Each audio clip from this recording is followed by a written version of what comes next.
සුබ දවසක් DP coding school එකත් එක්ක එකතු වෙලා ඉන්න ඔයගොල්ලෝ හැමෝටම. ඉතින් අපි මේ ප්‍රොජෙක්ට් එකේදී කරන්න යන්නේ අපි මෙතෙක් ඉගෙන ගත්තු HTML, CSS, Bootstrap සහ JavaScript snippets පාවිච්චි කරලා බෝඩ් එකක් මුහුදේ පාවෙනා වගේ වෙබ් පේජ් එකක් හදාගන්න එක. ඉතින් අපි යමු අපේ කෝඩ් එකට. මම යනවා මගේ Visual Studio එකට. මේක ඕපන් කරාම මේ තියෙන්නේ මම දැනට ලියාගත්තු HTML කෝඩ් එක. ඉතින් අපි මේ කෝඩ් එකේ ලයින් එකෙන් ලයින් එක බලමු මොනවද ඒ කෝඩ් වලින් වෙන්නේ කියලා. බලන්න ඉස්සෙල්ලාම තියෙනවා doctype HTML කියන ටැග් එක. මේකෙන් තමයි මේක HTML document එකක් කියන එක අඳුරගන්නේ. ඊට පස්සේ තියෙනවා HTML tag එක.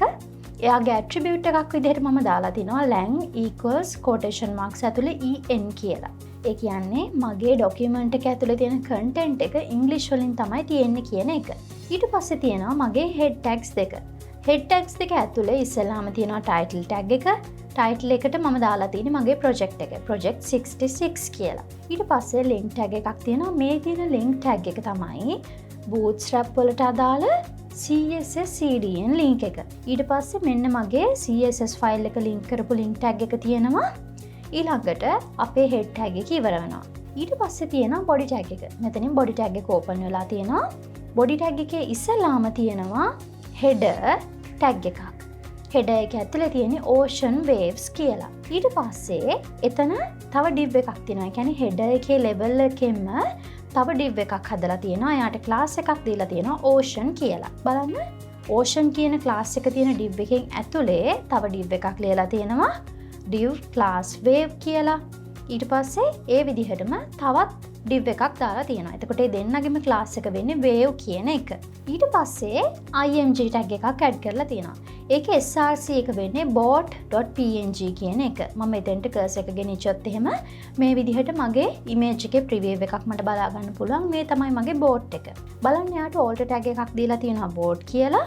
class එකකුත් දීලා තියෙනවා bot කියලා. එයාගේ id එක වෙන්නේ bot කියන එකම තමයි. ඊට පස්සේ අර ocean කියන div එක එතනින් ඉවර වෙනවා. ඊට පස්සේ තව div එකක් හදලා තියෙනවා. එතන දාලා තියෙනවා controls කියලා class එකක්.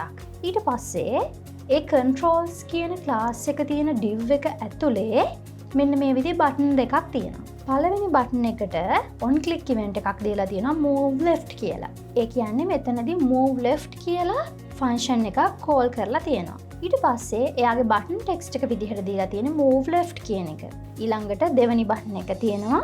එයාට function එකක් දීලා තියෙනවා move right කියලා. එයාගේ button text එක වෙන්නේ move right කියන එක. හරි.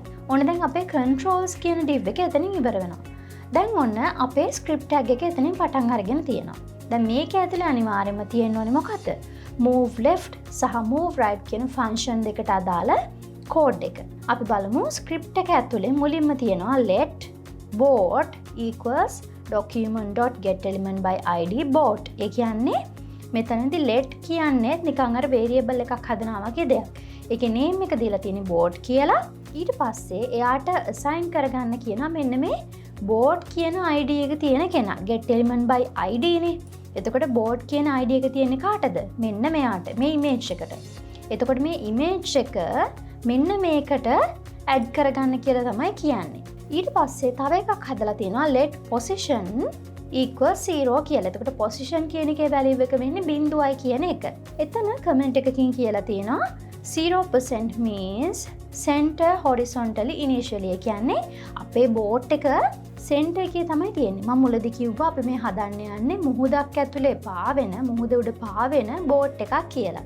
එතකොට හරියට මුහුද මැද තමයි මේ වෙලාවේ අපේ බෝට් එක තියෙන්නේ load වෙන වෙලාවේදී. ඊට පස්සේ මෙන්න අපේ update bot කියලා function එකක් හදලා තියෙනවා. එතන comment එකක් දාලා තිනවා බලන්න translate x ඍණ 50% එක centers the bot then we add position adjustment. එතන දීලා තියෙනවා මේ bot කියන එකේ style එක change කරන්න. style වල මොකද්ද? transform කියන එකේ value එක මෙන්න මේකට change කරන්න කියලා. ඊට පස්සේ මෙන්න අපේ move left කියන function එක හදලා තියෙනවා. බලන්න. if position කියන එක. position කියන එක කියන්නේ මෙන්න මේක. මේකේ value එක ඍණ 50ට වඩා වැඩි නම් prevent going too far left. ඒ කියන්නේ ඍණ 50ට වඩා වම් පැත්තට මෙහා යන්නේ නැහැ. ඊට පස්සේ එතනදී position එකේ value එක මෙන්න මේ වගේ කරන්න කියලා තියෙනවා. ඊට පස්සේ update board කියන එක දීලා තියෙනවා. ඊළඟට තියෙනවා අපේ function move right කියන එක. එතනදි කියන්නේ position කියන එකේ value එක 50ට අඩුයි නම් කියලා මෙන්න මේක දීලා තියෙනවා. ඒ කියන්නේ මෙතනින් කරලා තියෙන්නේ board එක අවශ්‍ය ප්‍රමාණයට වඩා දකුණට යන එක නතර කරන එක. ඊට පස්සේ initialize board position correctly update board. ඒ කියන්නේ මෙන්න මේ දෙක අනුව මෙන්න මේක වෙනස් වෙනවා. හරි. ඔන්න දැන් අපේ ස්ක්‍රිප්ට් එකෙන් කියලා තියෙන්නේ ඕක. දැන් මම මගේ CSS ෆයිල් එකට යන්න කලින් මේකේ output එක බලලා ඉන්නවා. මම මෙතන right click කරනවා. right click කරලා view in browser කියන option එක උඩ click කරනවා. බලන්න මේ විදිහට මගේ browser එකේ අලුත් tab එකක මගේ project එකේ output එක open වෙනවා. දැන් ඔන්න මේ විදිහට මගේ C එකයි board එකයි තියෙනවා. බලන්න මේ මුහුදේ තියෙන waves.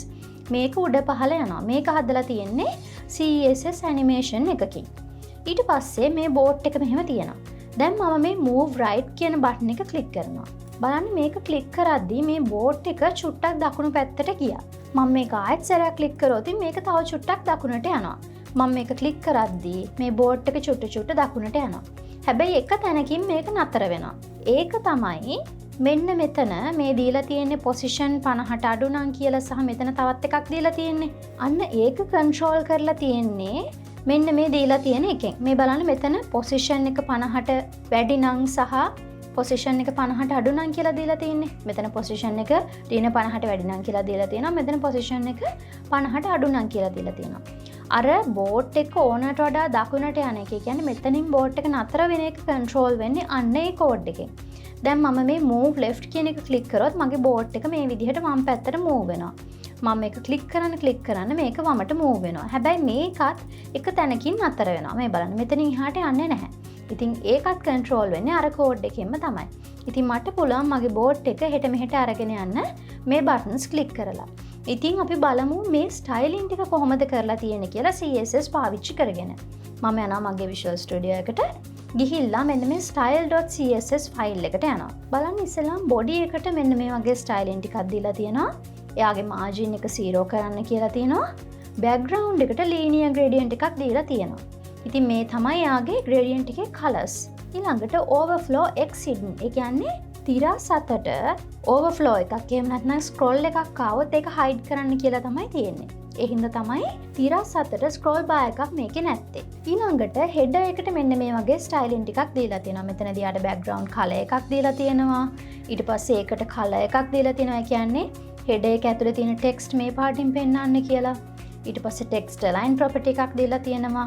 padding, font size, letter spacing මෙන්න මේ දේවල් ටික දීලා තියෙනවා. ඊට පස්සේ මේ ocean කියන එකනට styling ටිකක් දීලා තියෙනවා. අපි බලමු ocean කෙනෙක් කොහෙද තියෙන්නේ කියලා. බලන්න මෙන්න මේ waves ටිකයි image එකයි මේ ඔක්කොම තියෙන්නේ මෙන්න මේ ocean කියන class එක තියෙන div එක ඇතුලේ. අන්න එයාට තමයි අර styling ටික දීලා තියෙන්නේ. එයාට දීලා තියෙනවා position relative, width එකක්, height එකක්, background, overflow මෙන්න මේ ටික දීලා තියෙනවා. ඊට පස්සේ wave එකට දීලා තියෙනවා මෙන්න මේ ටික. wave කියන එක දීලා තියෙන්නේ මෙන්න මේ ocean එක ඇතුලේ තියෙන divs දෙකකට. අපි බලමු මොනවාද styling කියලා. එයාට position absolute, width එකක්, height එකක්, background, border radius ඊළඟට මෙන්න animation එකක් දීලා තියෙනවා.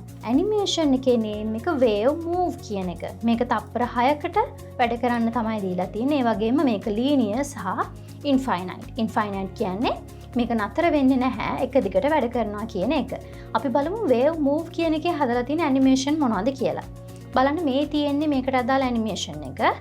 keyframes, wave move කියන එක ඇතුලේ 0.0දී කියන්නේ from එකේදී පටන් ගද්දී මෙයාගේ transform එකට මෙන්න මේ value එක දීලා තියෙනවා. ඊළඟට 0.1දී මෙයාගේ transform value එක මෙන්න මේක දීලා තියෙනවා. අතර මෙතන translate x එකක් දීලා තියෙන්නේ. මෙතනත් translate x එකක්. ඔන්න ඕකෙන් තමයි අපේ wave එක මෙහෙම උඩට පහළට වෙනස් වෙන්නේ. කියන්නේ මේක move වෙන්නේ අන්නේ animation එකෙන්. ඊළඟට මෙන්න මෙතන තව එකක් දීලා තියෙනවා. wave කියන class එකේ end child දෙක කියලා දීලා තියෙනවා. එයාට දීලා තියෙනවා මෙන්න මේ properties ටික top එකට pixels 20යි, animation duration එක තත්පර 8යි, opacity එක තත්පර 0.4යි කියලා. ඊළඟට board කියන එක. board කියන class එක තියෙන්නේ අපේ board එකේ image එකට. එයාට දීලා තියෙනවා මෙන්න මේ styling, position absolute, bottom, left width එකක් දීලා තියෙනවා, transform, transition මේ ටික දීලා තියෙනවා. ඊළඟට controls. controls කියලා දීලා තිබුණේ අපේ buttons දෙක තියෙන div එක. එයාට දීලා තියෙනවා margin එකක්, text align එකක් මේ ටික දීලා තියෙනවා. ඊට පස්සේ අපේ buttons දෙක තියෙනවානේ. අපේ move left, move right button දෙක. එයාට දීලා තියෙනවා styling ටිකක්, margin එකක්, padding එකක්, font weight, border radius, ඊළඟට border එකක්, ඊළඟට cursor pointer. ඒ කියන්නේ අපි එතනට cursor එක ගෙනියද්දී අපේ cursor එක hand icon එකකට වෙනස් වෙනවා. ඊළඟට දීලා තියෙනවා background color එකකුත්. ඒ වගේම color එකක් දීලා තියෙනවා, transition එකක් දීලා තියෙනවා. ඊළඟට button hove එකක් දීලා තියෙනවා. ඒ කියන්නේ මේ button එක ගාවට cursor එක ගෙනියද්දී මෙන්න මේ color එකට change වෙන්න කියලා.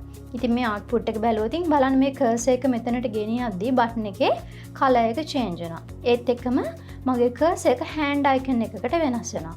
ඉතින් මෙතනදී මේ web page එක හදාගන්න අපි මොනවද පාවිච්චි කරලා තියෙන්නේ? HTML, CSS සහ JavaScript. ඉතින් බලන්න මේ වගේ දෙයක් හදාගන්න පුළුවන් ඕගලන්ට මෙන්න මේ වගේ සරල කෝඩ් පාවිච්චි කරලා. ඉතින් ඔයගලන්ට පුළුවන් මේක වැඩි දියුණු කරගන්න, මේකේ බෝඩ් එක ඔටෝමැටිකලි පාවෙන්නේ කොහොමද කියලා try කරන්න පුළුවන්. මෙන්න මේ වගේ දේවල් ඔයගලන්ට අත්හදා බලන්න පුළුවන් දැනට ඉගෙනගෙන තියෙන දේවල් වලින්. ඉතින් අපි ඊළඟ ප්‍රොජෙක්ට් එකේදීත් මේ වගේ වැදගත් නිර්මාණයක් ගැන කතා කරමු.